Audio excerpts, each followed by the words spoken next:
This does not come out very often, and when you see it, you can't unsee it.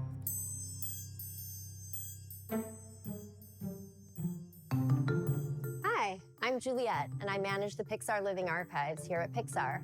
Welcome to our custom-designed, state-of-the-art facility where we keep the artwork that goes into designing all of our feature films.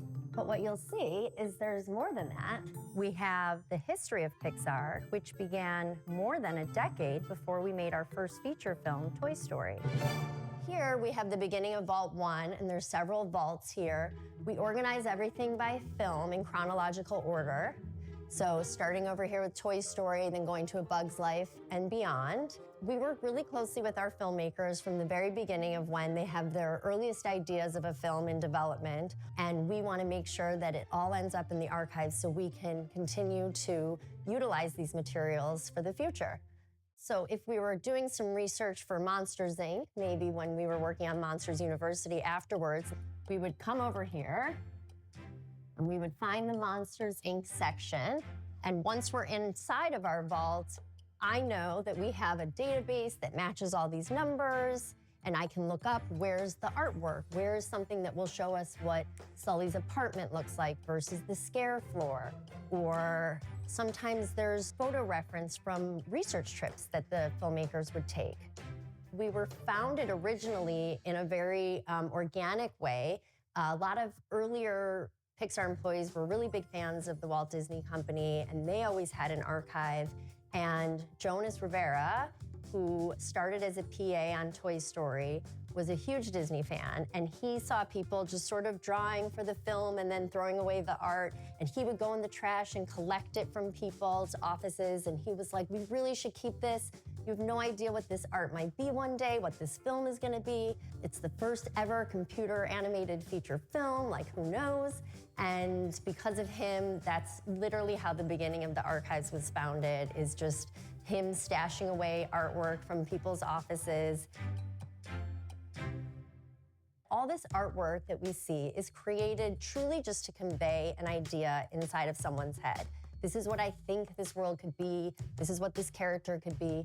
And so artists are drawing and creating all day long, every day that people come to work. So we have art that's done with marker, pastels, paintings. We have art that's on a paper towel because the idea came to them while they were having lunch and they found their napkin.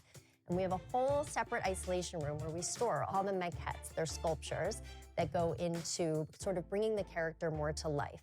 Bree, I mentioned how we make maquettes here, sculptures. I think we should go pull something. Yeah. Oh, I have something in mind from one of our early short films, Tin Toy. Ooh, Tin Toy maquette. Yeah, and I'm going to need your help because it's kind of big. Oh, I think I know which one this is. Oh, gosh. You got it? Yeah, and we're just going to go onto the cart behind you. Okay. Not all the maquettes are quite this big, but this was very early days where we were more experimenting with everything. Yeah. Let's go take this to Christine and Lauren because I think that they have some stuff they want to talk about with this. We just celebrated our 30th anniversary of our first film, Toy Story, and what you may not know is that Pixar has a much longer history that goes all the way back to the 70s. Pixar was originally part of Lucasfilm, and we actually spun out of Lucasfilm 40 years ago.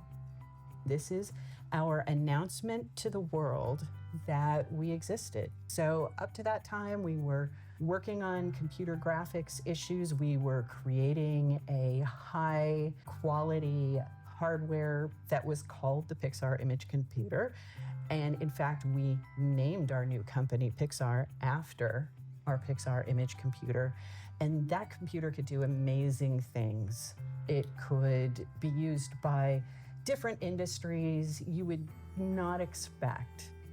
Then we also made short films that we used to shine a light on our main business, which was actually about making filmmaking tools.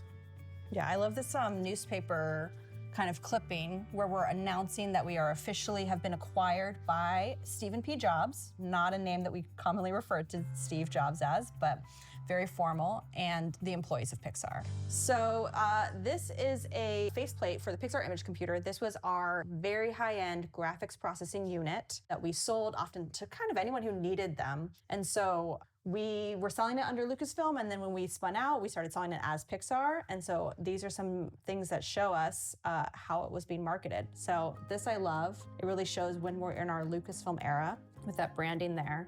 We have some t-shirts from our very first year when we were on our own. This is both 1986. So this is from NCGA, the National Computer Graphics Association. And this is from SIGGRAPH. SIGGRAPH was kind of where we always went. We found a lot of our employees there. It's where we had our people to talk about kind of where computer graphics was going in the field. We think of this cabinet as Pixar before Pixar, and it contains all kinds of interesting things. So we talked about the Pixar image computer, and over here, this is what 64 megabytes of RAM looked like in 1986. It was very large. And here is interesting stuff, products that you might not know about. So Pixar was not making money, and we had to figure out how to have an income stream. One of the first things that we did was try to figure out how to sell things that we were already making for ourselves. One of them being textures for that, digital textures for the outsides of items. So we made 128 of them, and you could buy one of them on a floppy disk if you know what those are. We also sold this software that we called Showplace. So you could take objects that we were giving you in the software package, and then you could arrange them in a decorative way. Showplace was one of our signature items in 1991.